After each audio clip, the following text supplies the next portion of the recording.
Book of Job. We're going to be in chapter 11 this morning as we begin. Job chapter 11. And we're going to look at Zophar. Zophar.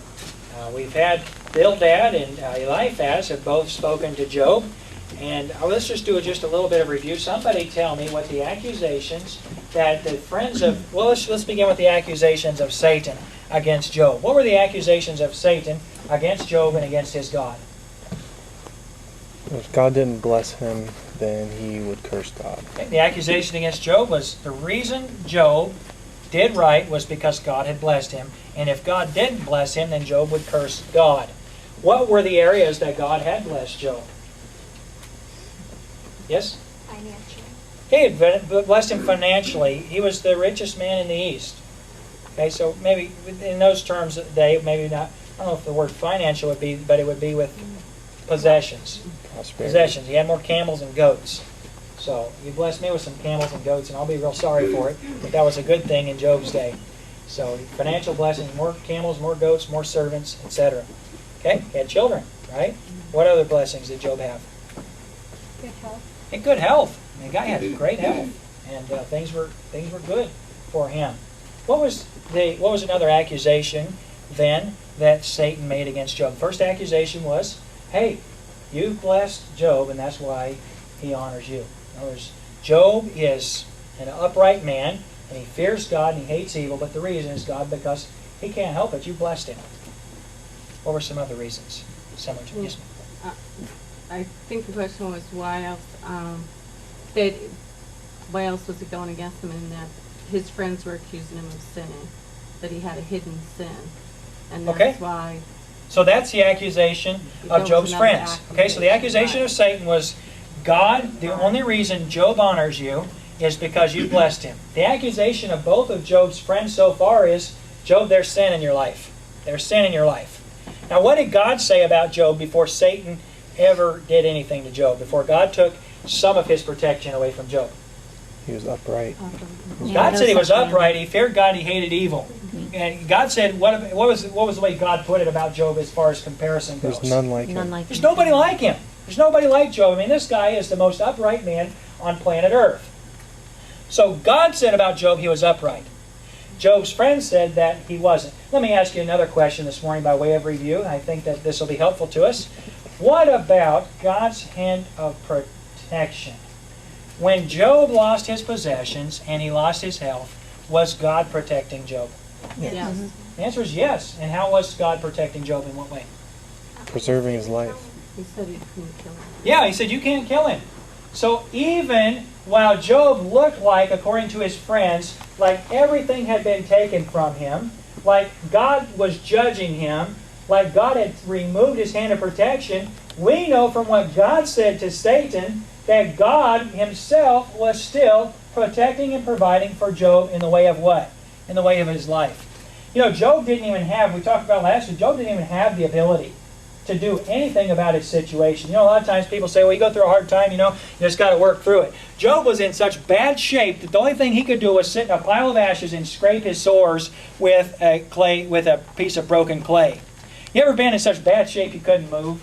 A lot of us talk about, when we were out. I think probably the closest I've ever been to being in such bad shape I couldn't move was either after a football game I played one time in my sophomore year of high school, in which when I got beat up so badly, I really did. I got beat up so badly that I was hurting by the time the game was over, but I rode in the back seat of a two-seater car on the way home, and I couldn't unfold my legs and get out of it when I got home. And I literally just fell onto the ground and, I just crawled into the house. It was in terrible shape. The time that probably was worse than that was one time when my back went out. Now, you say, Pastor, you haven't been through a very hard life. Well, I really haven't, honestly. I've been injured a lot, but I've never been taken out by my injuries.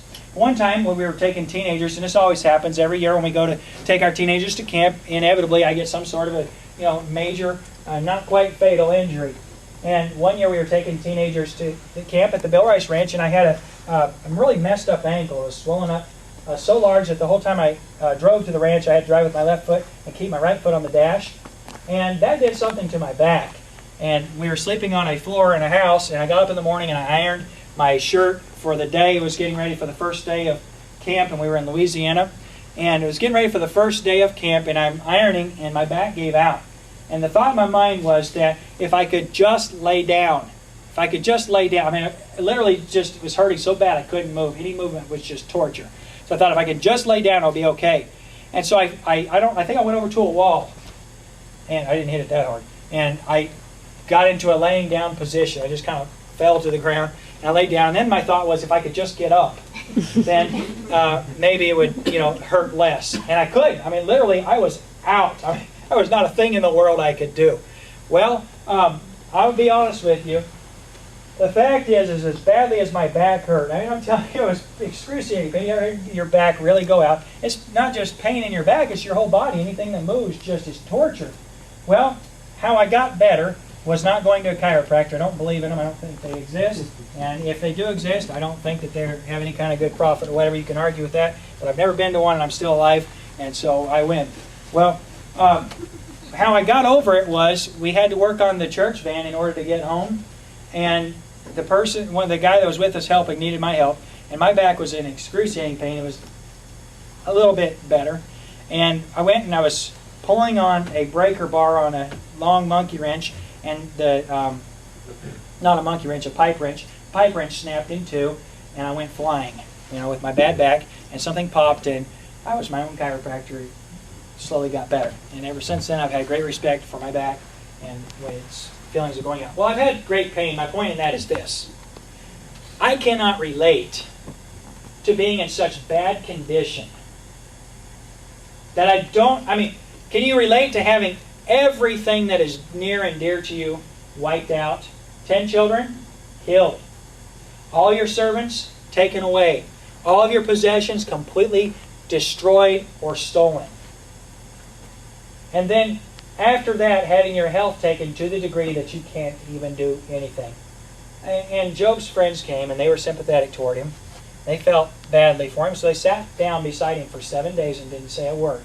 By the way, that's the best kind of sympathy that there is, the kind of sympathy that doesn't say anything. They sat for 7 days. After 7 days, they felt like they'd earned the right to speak. And they spoke what? Mrs. Bodie gave the answer for it. What was the accusation of Job's friends? That he must have some hidden sin. He must be doing something. Yeah. And that's why the Lord was punishing him, more or Okay. less. So Eliphaz starts off by saying, Job, there's some bold, blatant sin in your life. Back in the day, Job, don't you remember? All the people from around the world used to come to you, and you would give them comfort, and you would give them wisdom, and you would help them in their situation. And now look where you're at, Job. There's got to be a reason for this. There's got to be a reason for this. By the way, was there a reason for it?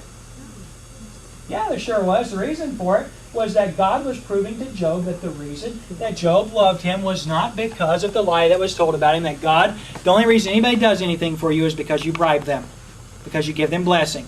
Friend, I want to say to you that blessing has nothing to do with that physical health, and financial blessing or possessions and relationships have nothing to do with whether or not you're blessed and you're protected by God. It has nothing to do with it. And Job very, very clearly articulated to his friends, hey, you know what, this has nothing to do with God's blessing. Job was just transparent. He said, honestly, he said, if you could tell me my sin, tell me what it is. Well, then Bildad goes, was it Bildad? Yeah, I said that right, didn't I? Yes, Bildad the Shuhite goes and argues with him, and his argument was God won't cast away a perfect man. He said God wouldn't punish somebody that's a good person. So Job, because bad things have happened to you, it's evidence that there's something going on that maybe we don't know about, but we do know about because of what happened to you. And last week we talked about the difference between what we know to be sin and what we cannot see. And we know that the Scripture teaches very clearly that there's one individual who is able to look on the heart of any person, and that is God. And friend, I want to say to you, you may see circumstances in someone's life, and that does not have anything to do with what you cannot see in their heart.